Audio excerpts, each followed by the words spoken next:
ଜୟ ଶ୍ରୀ ଜଗନ୍ନାଥ। ସମସ୍ତଙ୍କୁ ମୋର ନମସ୍କାର। ମୋ ୟୁଟ୍ୟୁବ୍ ଚ୍ୟାନେଲ୍ ତରଫରୁ ସମସ୍ତଙ୍କୁ ମୋର ହୃଦୟ ଭରା ଶୁଭେଚ୍ଛା ଆଉ ଅଭିନନ୍ଦନ। ପ୍ରଭୁ ଶ୍ରୀ ଜଗତରନାଥ ଜଗନ୍ନାଥଙ୍କ କୃପାରୁ ସମସ୍ତେ ଭଲରେ ଥାନ୍ତୁ। ଆଜି ଆମେ ତାରାସୂର୍ଯ୍ୟ କବିତାର ଅଭ୍ୟାସ କାର୍ଯ୍ୟ କରିବା।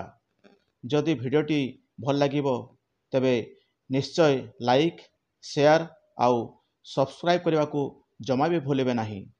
ତେବେ ଆସନ୍ତୁ ଆରମ୍ଭ କରିବା ଅଭ୍ୟାସ କାର୍ଯ୍ୟ ବା ପ୍ରଶ୍ନାବଳୀ କାର୍ଯ୍ୟକ୍ରମକୁ। ପ୍ରଶ୍ନ ନମ୍ବର 1, ଉତ୍ତର କୁହ। କ, କେଉଁମାନଙ୍କୁ ରବି ପରି ରଶ୍ମିମାନ ବୋଲି କବି କହିଛନ୍ତି?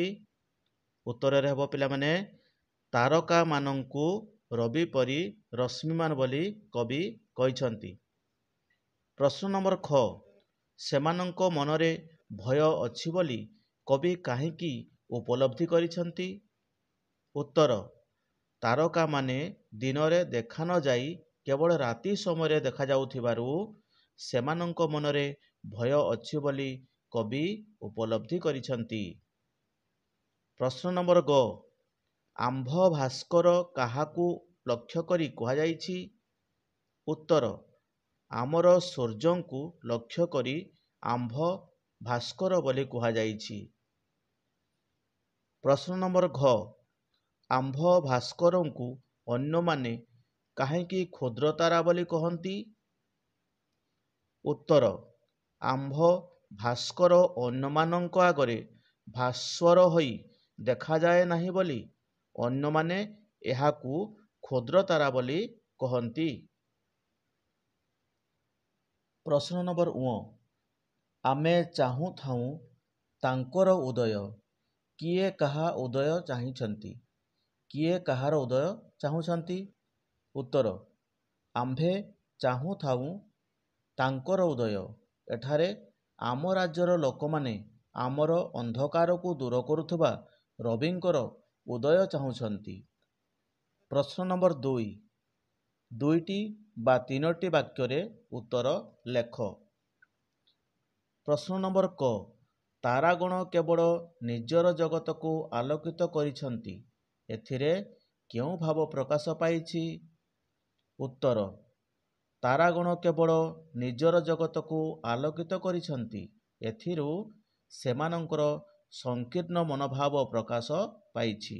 କାରଣ ସେମାନେ ସ୍ୱାର୍ଥପର ହୋଇ କେବଳ ନିଜ ଜଗତକୁ ଆଲୋକିତ କରିଛନ୍ତି। ପ୍ରଶ୍ନ ନମ୍ବର ଖ, ଆମ ଭାସ୍କରଙ୍କୁ ତାରାରାଜ୍ୟର ଲୋକମାନେ ଏକ କ୍ଷୁଦ୍ରତାରା ବୋଲି କହୁଥିବାରୁ କବିଙ୍କ ମନରେ କେଉଁ ଭାବ ଉଦ୍ରେକ ହୋଇଛି? ଉତ୍ତର, ଆମ ଭାସ୍କରଙ୍କୁ ତାରାରାଜ୍ୟର ଲୋକମାନେ ଏକ କ୍ଷୁଦ୍ରତାରା ବୋଲି କହୁଥିବାରୁ କବିଙ୍କ ମନରେ କ୍ଷୋଭ ଭାବ ଉଦ୍ରେକ ହୋଇଛି। କାରଣ ସେମାନଙ୍କର ବିଚାରଧାରାରେ ହୀନମନ୍ୟତାର ଭାବ ସ୍ପଷ୍ଟ ଭାବରେ ଜାଣି ହେଉଛି। ପ୍ରଶ୍ନ ନମ୍ବର ଗ, ତାରାମାନଙ୍କ ରାଜ୍ୟରେ ଆମ ସୂର୍ଯ୍ୟ କାହିଁକି ଦେଖାଯାନ୍ତି ନାହିଁ? ଉତ୍ତର, ତାରାମାନଙ୍କର ରାଜ୍ୟରେ ତାରକାଗଣ ନିଜର ଜଗତକୁ ଆଲୋକିତ କରନ୍ତି। ତେଣୁ ଆମ ସୂର୍ଯ୍ୟ ତାରାମାନଙ୍କ ରାଜ୍ୟରେ ଦେଖାଯାନ୍ତି ନାହିଁ। ପ୍ରଶ୍ନ ନମ୍ବର ଘ, କେଉଁ କଥାରେ ମହତଜନମାନେ ବିବ୍ରତ ହୋଇନଥାନ୍ତି? ଉତ୍ତର, ଯାହାକୁ ଯେଉଁ କଥା ଯେପରି ଭାବରେ ଦେଖାଯାଏ ସେ ସେହିପରି କଥା କହିଥାଏ। ତେଣୁ ଏପରି କଥାରେ ମହତଜନମାନେ ବିବ୍ରତ ହୋଇ ନଥାନ୍ତି। ପ୍ରଶ୍ନ ନମ୍ବର ଙ, ତାରାମାନଙ୍କର ରବିପଣ କେବଳ ସେଇମାନଙ୍କର ରାଜ୍ୟରେ ସୀମିତ ବୋଲି କୁହାଯାଇଛି କାହିଁକି? ଉତ୍ତର, ତାରାମାନେ ସେମାନଙ୍କ ରାଜ୍ୟରେ ପ୍ରଚୁର କିରଣ ପ୍ରଦାନ କରୁଥିବା ବେଳେ ଅନ୍ୟ ରାଜ୍ୟରେ ତାହାର ପ୍ରଭାବ ଆଦୌ ପଡ଼ିନଥାଏ। ତେଣୁ ତାରାମାନଙ୍କର ରବିପଣ କେବଳ ସେଇମାନଙ୍କର ରାଜ୍ୟରେ ସୀମିତ ବୋଲି କୁହାଯାଇଛି। ପ୍ରଶ୍ନ ନମ୍ବର 3, ପ୍ରସଙ୍ଗ ସହ ସରଳାର୍ଥ ଲେଖ। କ, ଯାହାକୁ ଯେମନ୍ତ ଦିଶେ ତେମନ୍ତ ସେ ଭାସେ। ତେବେ ଏହାର ଉତ୍ତରରେ ପ୍ରଥମେ ଲେଖିବା, ଉତ୍ତରରେ ଯାହାକୁ ଯେମନ୍ତ ଡଟ୍ ଡଟ୍ ଡଟ୍ ଦେଇ ସେ ଭାସେ। ତାପରେ ଆରମ୍ଭ କରିବା। ଉକ୍ତ ପଦ୍ୟାଂଶଟି ପଠିତ ସାହିତ୍ୟ ସୌରଭ ପୁସ୍ତକର ତାରାସୂର୍ଯ୍ୟ ଶୀର୍ଷକ କବିତାରୁ ସଂଗୃହୀତ ହୋଇଛି। ଏଠାରେ କବି ଗଙ୍ଗାଧର ମେହେର କୌଣସି ଏକ ଘଟଣାର ଅନୁଭବକୁ ମଣିଷର ନିଜର ବିଚାରଧାରାର ଗୁରୁତ୍ୱ ବିଷୟରେ ବର୍ଣ୍ଣନା କରିଛନ୍ତି। କବି ଏଠାରେ ତାରା ଓ ସୂର୍ଯ୍ୟଙ୍କର ବର୍ଣ୍ଣନା କରିବାକୁ ଯାଇ ସେମାନଙ୍କର ମଧ୍ୟରେ ତୁଳନା କରିଛନ୍ତି। ସୂର୍ଯ୍ୟଙ୍କୁ ତାରା ରାଜ୍ୟର ଲୋକମାନେ କ୍ଷୁଦ୍ର କହୁଥିବା ସମୟରେ ଆମ ରାଜ୍ୟରେ ସୂର୍ଯ୍ୟ କିନ୍ତୁ ମହାନ୍ ଅଟେ। ତାରା ରାଜ୍ୟର ଲୋକଙ୍କ ଭାବନାରେ ଆମ ରାଜ୍ୟର ସୂର୍ଯ୍ୟଙ୍କର ଆକଳନ ଗୁରୁତ୍ୱହୀନ ବୋଲି କହିଛନ୍ତି। କାରଣ ଯେକୌଣସି ବ୍ୟକ୍ତିଙ୍କୁ ଯେମିତି ଦେଖାଯାଏ ତାହାକୁ ସେ ସେପରି ବର୍ଣ୍ଣନା କରିଥାଏ। ହେଲେ ଏ ପ୍ରକାର କଥାରେ ମହତ୍ ବ୍ୟକ୍ତିମାନଙ୍କର କିଛି ଯାଏ ଆସେ ନାହିଁ। ବାସ୍ତବରେ କବିଙ୍କର ଲେଖନ ଶୈଳୀ ଅତ୍ୟନ୍ତ ଶିକ୍ଷଣୀୟ ହୋଇପାରିଛି। ବର୍ତ୍ତମାନ ଦେଖିବା ପ୍ରଶ୍ନ ନମ୍ବର ଖ ରେ ସରଳାର୍ଥ କ'ଣ ଦେଇଛି।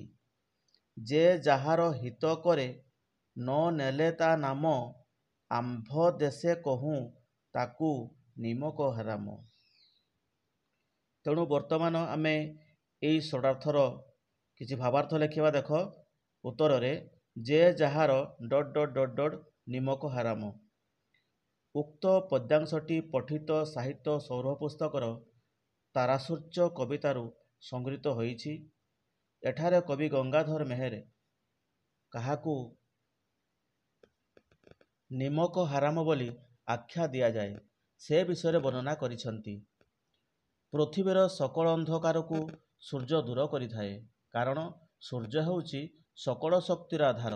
କିନ୍ତୁ ଆକାଶରେ ଥିବା କୋଟି କୋଟି ତାରକାଗଣ ମଧ୍ୟ ସୂର୍ଯ୍ୟ ତୁଳନାରେ ବଡ଼ ହୋଇଥାନ୍ତି। ହେଲେ ସେମାନେ ପୃଥିବୀ ପୃଷ୍ଠର ଅନ୍ଧାରକୁ ଦୂର କରିପାରନ୍ତି ନାହିଁ। କାରଣ ସେମାନେ ସୂର୍ଯ୍ୟ ପରି ଉଜ୍ଜ୍ୱଳ ଆଲୋକଯୁକ୍ତ ନୁହନ୍ତି। ତଥାପି ତାରା ରାଜ୍ୟରେ ସୂର୍ଯ୍ୟଙ୍କୁ ସୂର୍ଯ୍ୟର ମାନ୍ୟତା ମିଳୁନଥିବାରୁ କବି କ୍ଷୋଭ ପ୍ରକାଶ କରିଛନ୍ତି। ତେଣୁ କବିଙ୍କ ମତରେ ଯେଉଁ ଲୋକ ଅନ୍ୟର ହିତ ସାଧନ କରିଥାଏ ତାର ନାମ ସ୍ମରଣ କରିବା ଉଚିତ, ଅନୁଗତ୍ୟ ପ୍ରଦର୍ଶନ କରିବା ଉଚିତ। ଅର୍ଥାତ୍ ସୂର୍ଯ୍ୟଙ୍କ ଦ୍ୱାରା ଉପକୃତ ପ୍ରାଣୀ ଯଦି ସୂର୍ଯ୍ୟଙ୍କ ନାମ ନ ନିଏ ବା ପ୍ରଶଂସା ନ କରେ ତେବେ ତାକୁ କୃତଘ୍ନ ବୋଲି କୁହାଯାଏ। ଯେପରି ଆମ ଭାରତର ବୀରପୁରୁଷମାନେ ନିଜ ଦେଶ ଜାତି ପାଇଁ ଜୀବନ ଦେବା ପରେ ବି ଯଦି ଆମେ ସେମାନଙ୍କର ନାମ ନେବା ନାହିଁ, ସେମାନଙ୍କୁ ପ୍ରଶଂସା କରିବା ନାହିଁ, ତେବେ ଆମେ କୃତଘ୍ନ ନାମରେ ବିବେଚିତ ହେବା, ଆମକୁ ନିମକ ହାରାମ ବୋଲି କହିବେ।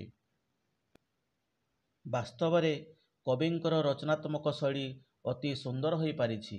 ତାପରେ ଦେଖିବା ପିଲାମାନେ ପ୍ରଶ୍ନ ନମ୍ବର 4। ତଳେ ଦିଆଯାଇଥିବା ଶବ୍ଦଗୁଡ଼ିକର ଦୁଇଟି ଲେଖାଏଁ ପ୍ରତିଶବ୍ଦ ଲେଖ।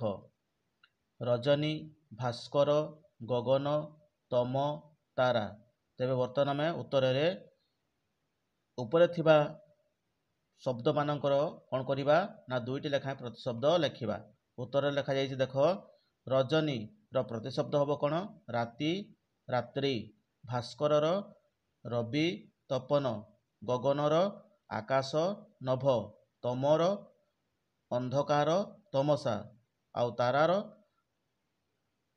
ତାରକା, ନକ୍ଷତ୍ର। ତାପରେ ଦେଖିବା 5 ନମ୍ବର ବିପରୀତ ଅର୍ଥବୋଧକ ଶବ୍ଦ ଲେଖ। ଲାଭ, କ୍ଷୟ, ଉଦୟ, ହିତ, ପ୍ରଚୁର, ମହତ, କ୍ଷୁଦ୍ର, ଆଲୋକ। ତେବେ ଉତ୍ତରରେ ଆସିବ ଲାଭର ବିପରୀତାର୍ଥ ଶବ୍ଦ କ'ଣ ହେବ? କ୍ଷୟ। ସେହିପରି କ୍ଷୟର ଅକ୍ଷୟ, ଉଦୟ ଅସ୍ତ, ହିତ ଅହିତ, ପ୍ରଚୁର କମ୍, ମହତ ହୀନ, କ୍ଷୁଦ୍ର ବୃହତ, ଆଲୋକ ଅନ୍ଧକାର। ତାପରେ ଦେଖିବା ପ୍ରଶ୍ନ ନମ୍ବର 6। ତଳେ ଦିଆଯାଇଥିବା ଶବ୍ଦଗୁଡ଼ିକୁ ପୁରୁଷ ଭେଦରେ ସଜାଇ ଲେଖ। ସେ, ତାରା, ତୁମ୍ଭେ, ରବି, ଆମ୍ଭ, ତୁମ୍ଭ।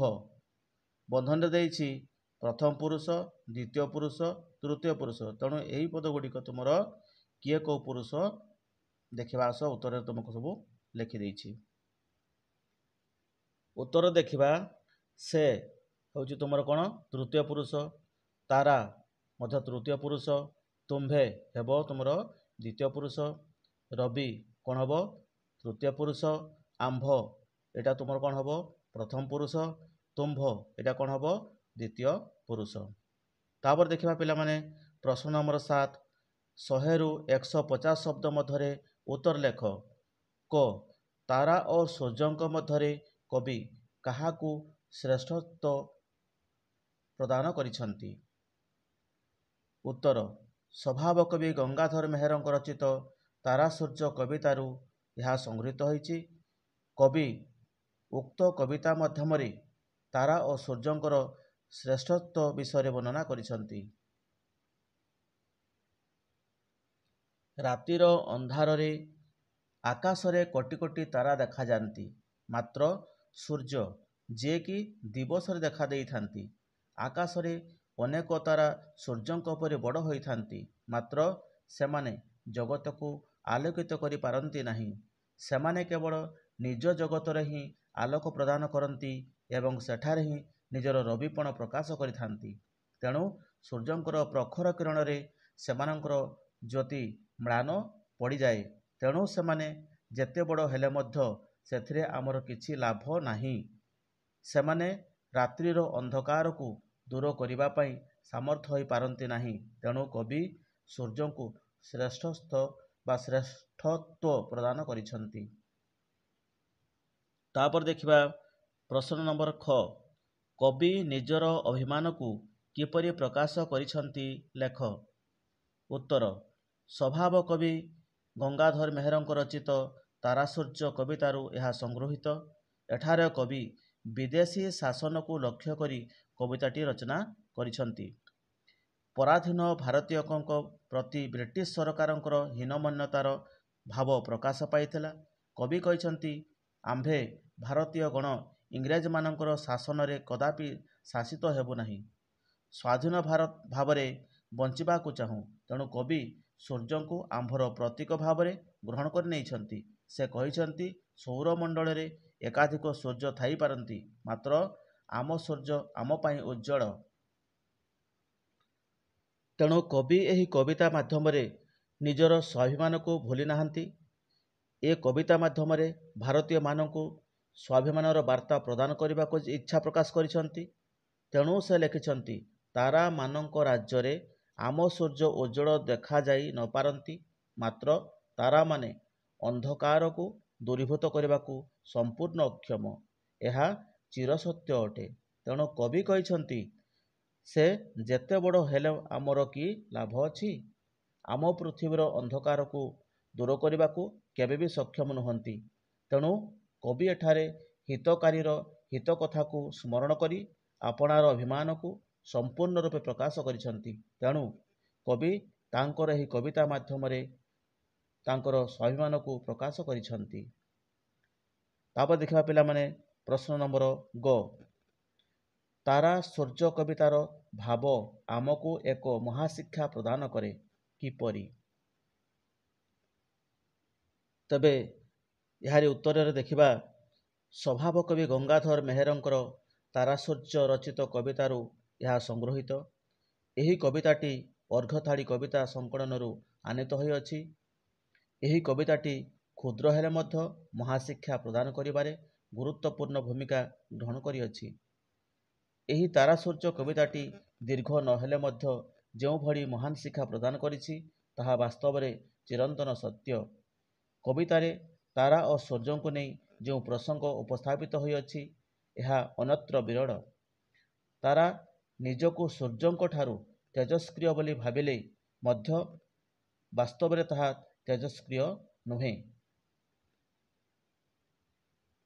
ତାରାମାନଙ୍କର ରାଜ୍ୟରେ ଆମର ସୂର୍ଯ୍ୟଙ୍କୁ ତାରା ବୋଲି ଭାବି ପାରନ୍ତି, ମାତ୍ର ସେହି ତାରକାମାନେ ଅନ୍ଧକାରକୁ ଦୂର କରିପାରନ୍ତି ନାହିଁ।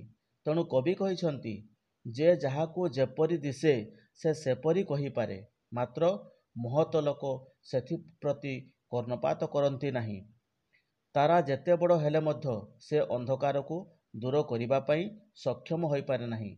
ତେଣୁ ହିତକାରୀଙ୍କର ନାମକୁ ଉଚ୍ଚାରଣ କରିବା ଉଚିତ। ତେଣୁ ଏହି କଥାର ଉତ୍ତରରେ କବି ଲେଖିଛନ୍ତି, ଯେ ଯାହାର ହିତ କରେ ନ ନେଲେ ତା ନାମ, ଆମ୍ଭ ଦେଶେ କହୁଁ ତାକୁ ନିମକ ହାରାମ। ବାସ୍ତବରେ ତାରାଶୂର୍ଯ୍ୟ କବିତା ଆମ୍ଭମାନଙ୍କୁ ଯେଉଁ ମହାଶିକ୍ଷା ପ୍ରଦାନ କରେ, ତାହା ଅନ୍ୟତ୍ର ବିରଳ। ତେଣୁ ନିଜ ଦେଶର ଶାସନ ନିଜ ପାଇଁ ମୂଲ୍ୟବାନ, ମାତ୍ର ବିଦେଶୀ ଶାସନ ଆମ ତୁଳନାରେ କୌଣସି ଗୁଣରେ ଅଧିକ ହୋଇ ନପାରେ।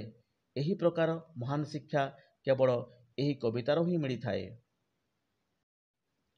ତାହେଲେ ପିଲାମାନେ, ତାରାଶୂର୍ଯ୍ୟ କବିତାର ଅଭ୍ୟାସ କାର୍ଯ୍ୟକୁ ମୁଁ ଏଇଠି ଶେଷ କରୁଛି। ଆଶା କରୁଛି ଏହି ଅଭ୍ୟାସ କାର୍ଯ୍ୟଟିକୁ ତୁମେମାନେ ବହୁତ ଭଲ ଭାବରେ ବୁଝିପାରିଥିବ। ତେବେ ଏହି ଭିଡ଼ିଓଟିକୁ ତୁମେ ଶେଷ ପର୍ଯ୍ୟନ୍ତ ଦେଖିଥିବାରୁ ତୁମକୁ ମୁଁ ବହୁତ ବହୁତ ଧନ୍ୟବାଦ ଦେଉଛି। ତେବେ ଆଜି ପାଇଁ ରହୁଛି। ଜୟ ହିନ୍ଦ, ଜୟ ଭାରତ, ଜୟ ଶିକ୍ଷା।